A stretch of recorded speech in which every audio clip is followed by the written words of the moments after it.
There's some complicated history in there. What happens as the people of the Balkans, our people, throw off the Ottoman yoke is they create then, quite naturally, because it's what you do, whether you're in Orthodox or not, or Balkan or not, you know, if you throw off power of an empire, you create a nation state. And we did it when we threw off the British. The Indians did it when they threw out the British. Lots of people got to throw out the British. Our Orthodox people mostly threw out Ottoman Turks, though, again, the British opposed the Orthodox movement to get rid of the Ottoman, you know, even to the point of shelling Solovki Monastery during the Crimean War. Just a little vignette from history there.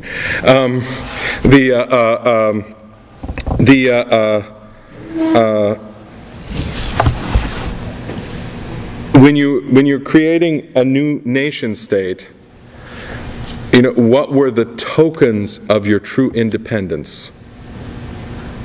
You know, you're not under the Ottomans anymore. What are the signs? You have your own currency.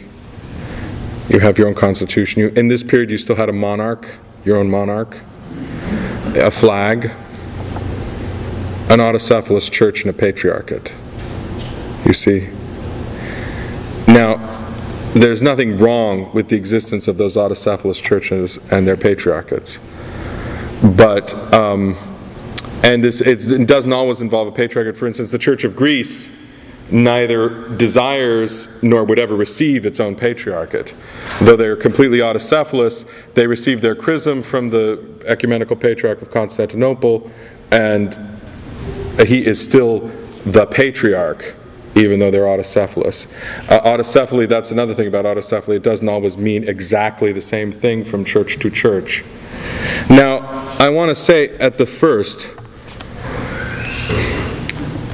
we who are Orthodox Americans must know that our Orthodox American experience lacks things which, and we should neither evade this nor try to pretend it, wish it away, nor should we try to artificially create it in these shores. We don't live in an Orthodox country. We don't live in a culture which is shaped by Orthodoxy. Living in a culture which is shaped by Orthodoxy doesn't necessarily mean that everybody is saved.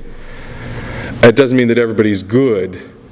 But there is, I mean, I really noticed this. I mean, going to Russia was a big part of my personal coming to Orthodoxy. When I went back to Russia after I'd been Orthodox for 6 years, it was a completely different experience, because now I was an Orthodox American who was suddenly in an Orthodox country, and I have to tell you, there was something in me that relaxed. You know, I wasn't funny anymore. I wasn't eccentric anymore.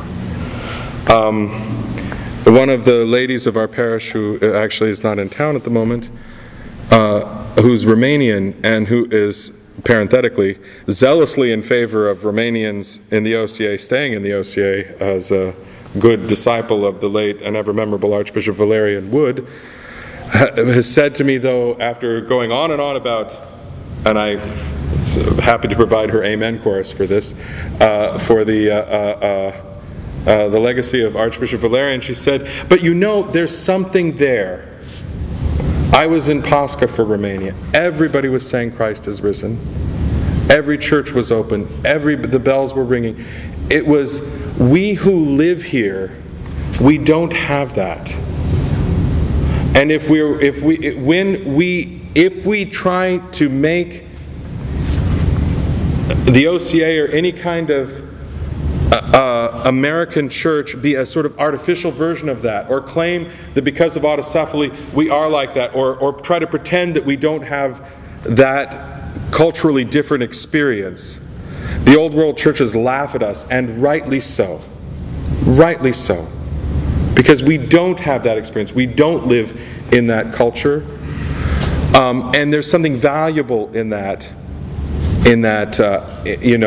experience. And I really encourage every Orthodox Christian who is able to spend some time in Serbia or in Greece or in Russia, or even in predominantly Orthodox villages in Syria and in Malula or near the Saidnaya, someplace where Orthodoxy is what is.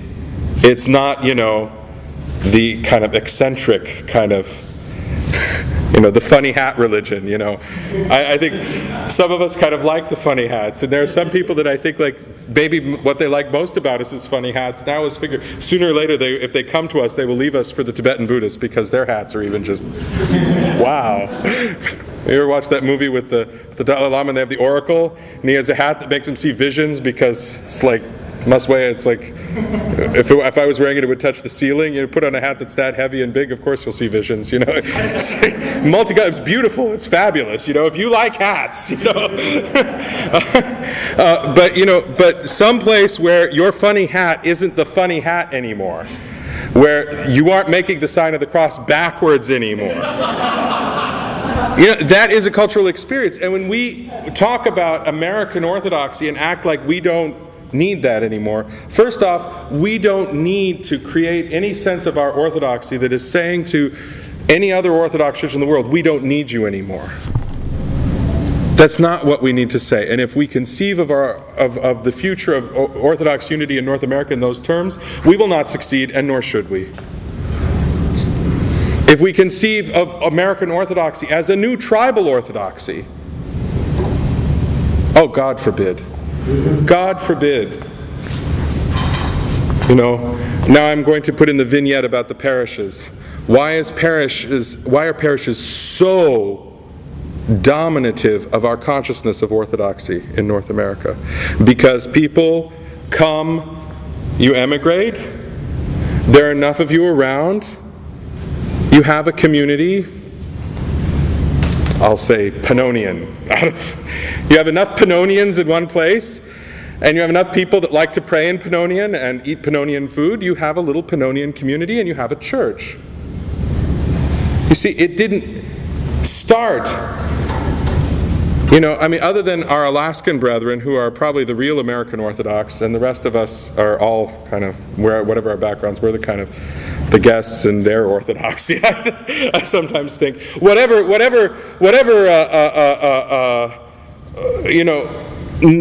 most of the rest of our churches we don't even have the template where the bishop presides over all the mission work in his diocese.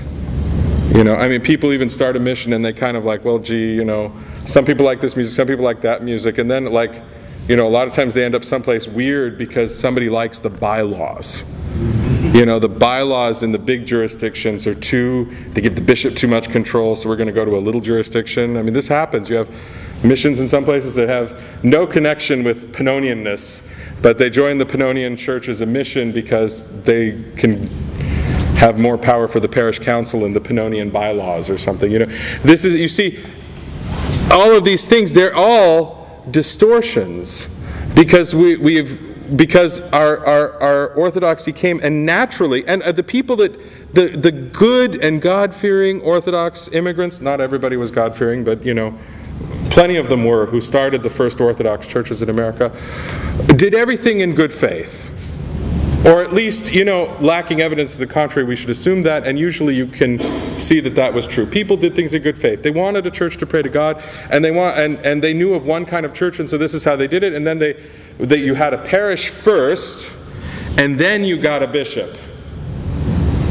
Then, if we're going to have a parish, we need to send off to Pannonia for a nice Pannonian priest.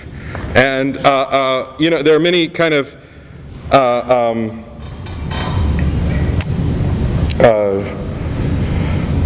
digressions one can go on in the history of North America, tracking that whole business down, because it becomes very complicated, and usually at some point there have been several different versions of any one of us, different competing claims, not only between different ethnic groups, but within ethnic groups.